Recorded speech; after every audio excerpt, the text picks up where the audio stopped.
نہیں لے سکتے ہیں۔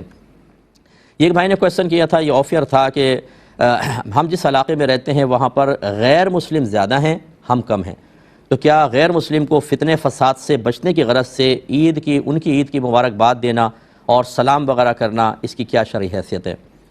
دیکھیں بالکل اس کی اجازت نکلے گی۔ باہر کے بہت سے ملکوں میں لوگ ایسے رہتے ہیں، ایک گھر مسلمان کا ہے باقی سب انگریزوں کے گھر ہیں۔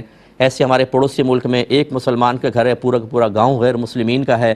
ایسے اس میں اگر آپ روڈلی رویہ رکھیں گے اور بالکل آپ یہ چاہیں گے کہ میں غیر مسلم سے ایک اس کے عقیدے کی خرابی کی بنا پر منفی رویہ رکھوں، تو یہ آپ کے لیے، آپ کی فیملی کے لیے، آپ کی جان اور آپ کی مال اور آپ کی عزت و آبرو کے لیے شدید خطرہ ہے۔ تو لہٰذا ایسی صورت میں بہت زیادہ آپ کو یہ بھی نہیں کہ اپنائیت کا اظہار کرنے کے لیے آپ عبادات شروع کر دیں ان کی، اور غلط قسم کی جو رسومات ہیں ان میں باقاعدہ شرکت کرنا شروع کر دیں، یہ ثابت کرنے کے لیے کہ جی ہم تو بھائی بھائی ہیں، اس کی بھی اجازت نہیں ہے۔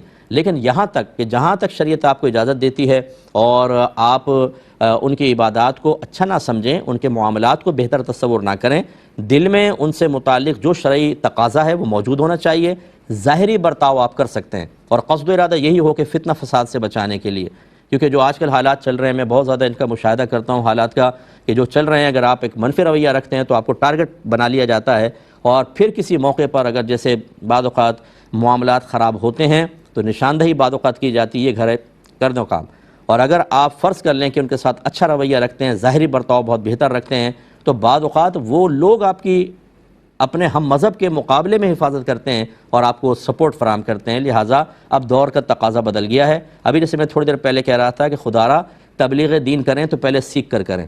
بعض لوگ فوراً اسٹریٹ فارورڈ، نہیں یہ نہیں کرنا، وہ نہیں کرنا، وہ نہیں کرنا۔ ارے بھائی آپ نے تو کہہ دیا، اس بیچارہ جس وہ حالات میں رہ رہا ہے آپ نے اس کی تو عزت، جان، مال اور سب کچھ خطرے میں ڈال دیا۔ اگر وہ آپ کی بات پر عمل کرے گا وہ تو مرا پڑا ہوگا، کٹا ہوگا۔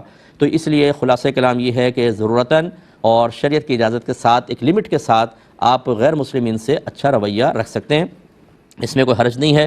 اس طرح انہوں نے کہا کہ غیر مسلم، اچھا اس طرح سلام دعا کرنے میں بھی تھوڑا بہت حرج نہیں ہے۔ اس طرح غیر مسلم سلام کرے یا مبارکباد دے تو بالکل آپ اس کو جیسا وہ سلام کر رہا ہے اس طرح کا جواب دے لیں۔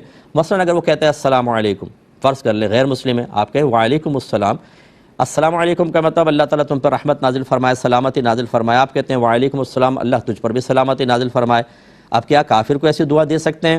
تو اب آپ بظاہر تو دینا پڑے گا نا، آپ کو جواب دینا ہے، لیکن دل میں یہ نیت کریں کہ اللہ تعالیٰ اس کو ہدایت کے ساتھ سلامتی عطا فرما۔ وہ بظاہر آپ لفظ نہیں کہہ رہے لیکن قصد و ارادہ یہ کریں تو انشاءاللہ محذوفات بہت سارے ہوتے ہیں کلام کے اندر، ہم جب پڑھتے پڑھاتے ہیں تو بہت سی چیزیں لکھی نہیں ہوتی لیکن وہ وہاں پر مقصود ہوتی ہیں، تو اس طریقے سے آپ کر کے